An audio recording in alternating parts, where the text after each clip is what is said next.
After a years-long legal battle, appeal court unanimously discharges leader of a proscribed indigenous people of Biafra, Nnamdi Kanu, describing his rearrest as an abduction and a flagrant violation in Nigeria's political space. And today lived up to that billing as it saw a major twist to a case that has lasted, 7 years, traversing different countries, even different continents.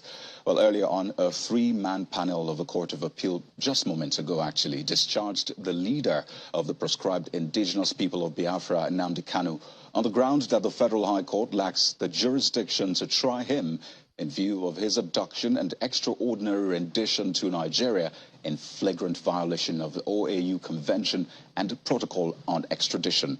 The lead judgment, delivered by Justice Oludotun Adefope-Okoje, held that the 15-count charge preferred against Kanu did not disclose the place, date, time, and nature of the alleged offenses before being unlawfully extradited to Nigeria in clear violation of international treaties.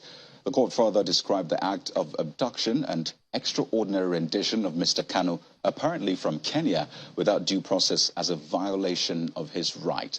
The court also held and said that the manner in which Mr. Kanu was procured and brought before the court was not evaluated by the lower court before assuming jurisdiction to try him, and the lower court having failed to address the preliminary objection challenging its jurisdiction, particularly the issue of abduction and extraordinary rendition from Kenya to Nigeria. The lower court failed to take cognizance of the fact that a warrant of arrest can only be executed anywhere within Nigeria. Now, it was a unanimous decision, by the way. So let's bring you a quick background to Mr. Kanu's trials. He was arrested in October 2015 in Lagos, Nigeria, by the DSS. Now, there were controversies about his detention, his bail afterwards, while the case dragged on in court, with his absence stalling the case. Well, 2 years after, he was granted bail on health grounds in 2007, and he disappeared from public view after September 2017 when his home was raided. Now, also that year, the IPOB was proscribed and designated a terrorist organization by the Nigerian government. Now, fast forward to the next year. In October 2018, pictures surfaced that showed him in Israel. Now, these pictures were everywhere online, while the case against him in Nigeria was pending.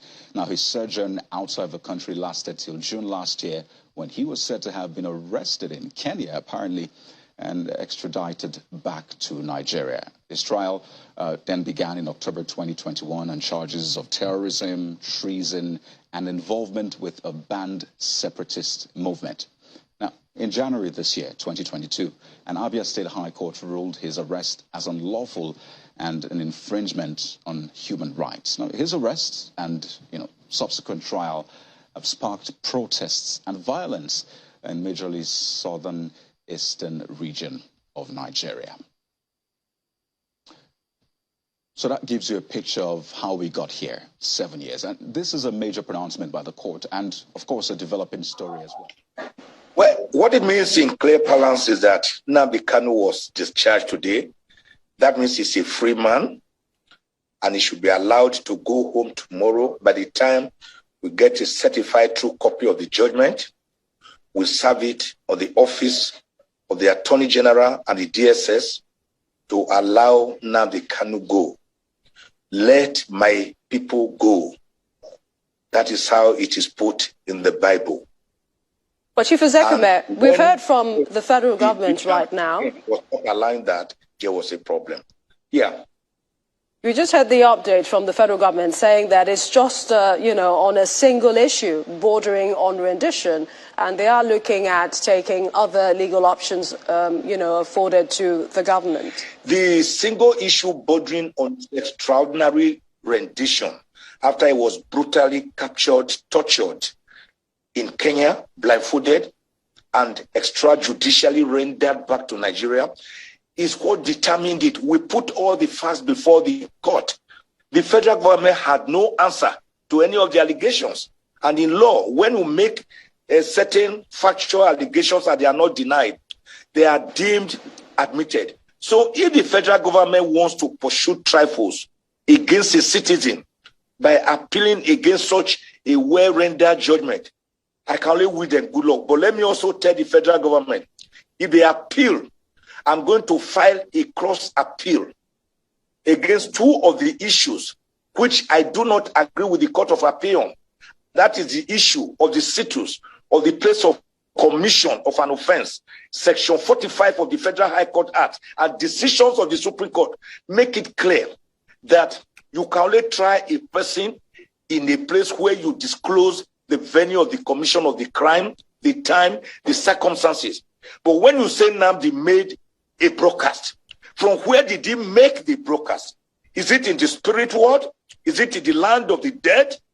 The Court of Appeal, with all respect, appeared to have glossed over that something by saying, oh, it didn't matter since the charge, the counts did not deceive him. That is not the issue. Supreme Court, look, the Lebanese case that was tried, we all watched it, was it last year? They were accused of having catch of farms in Kano, but they were tried in Abuja. And the Supreme Court quashed the entire judgment because it is the venue of the commission of a crime that you should try the person. And now the Kanu, you say he made a broadcast. You have not told us where he made this broadcast from. The other one, the Court of Appeal also agree with us, where they said he brought in a transmitter at Obulu Suzo in Ihiala local government area of Anambra State, which is outside the jurisdiction of the Federal High Court of Abuja. They also agree with us. But all in all, the issue was jurisdictional. And that is that under the Extradition Act, particularly Section 15, and under international conventions, OAU, United Nations, you cannot extrajudicially render a person by brute force, by force of arms, from one country to another. There must be a warrant of arrest, which must accompany a written document to the host country that we want this person back. They did not do that. They just forced him back.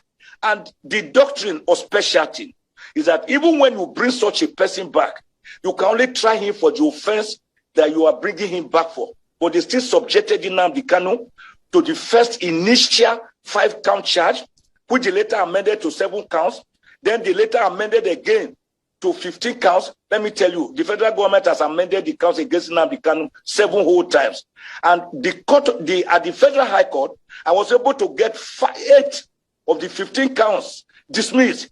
It was the remaining 7 that the lower court held on to that were today dismissed by the Court of Appeal. The whole remaining 7 counts were set aside, and then Nnamdi Kanu was set free, discharged by the Court of Appeal. The Supreme Court has said such a discharge amounts to discharge and acquittal. If they want to appeal against a mere citizen, when I think the federal government should see this as a good reception, as a matter that is good for the whole country, to bring about normalcy, peace to the southeast, peace to Nigeria, and then you still want to appeal, then my take on it is that it will amount to persecution and no longer prosecution. In any event, why should the federal government, through the DSS, that arrested this man, they are keeping him, they investigated him, they are prosecuting him, they are Lord and Master, the accuser, the prosecutor, the judge. And that cannot be a fair trial or a fair hearing. So what the Court of Appeal did today is what the federal government should have quickly done even before the Court of Appeal intervention. When I wrote Mr. President last week, 38-page letter with 3-page executive summary, begging genuflectingly Mr. President to kindly release Nnamdi Kanu in accordance with the July 20, 2022 decision ruling by the United Nations Working Group on Human Rights, where they say Nnamdi Kanu was extrajudicially rendered to Nigeria and that he was tortured and that the federal government should release him immediately and also pay him compensation. Chief Ozekhome, I believe that, considering all that you said and seeing as the position of the federal government as well, this might be a matter that still will continue, in the courts. But I think we should leave it there. We'd like to thank you, appreciate your time. I wish we had more time. tomorrow, it does not stop Nnamdi Kanu being released. A notice of appeal does not act as a stay of execution, nor does it render a judgment of the lower court invalid. They should release Nnamdi Kanu immediately and let him go. And let peace go.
I am very happy.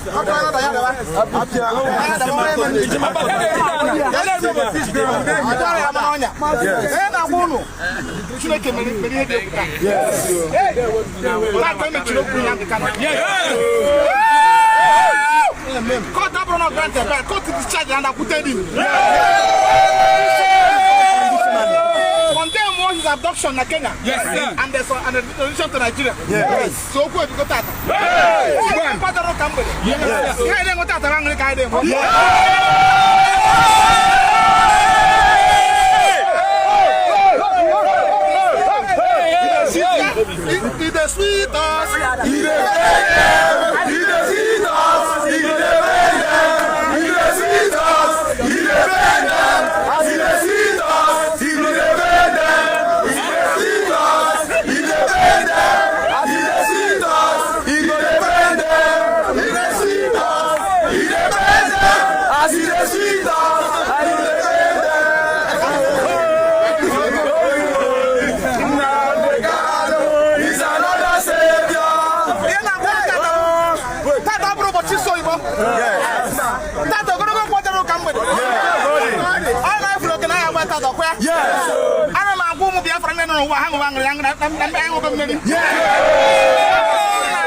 It will end in praises.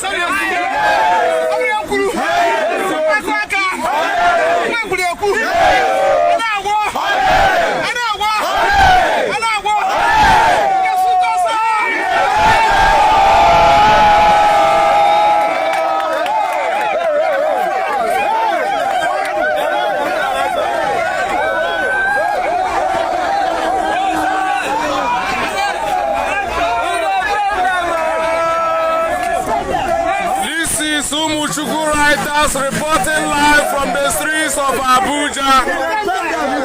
We are everywhere. Umuchineke are everywhere.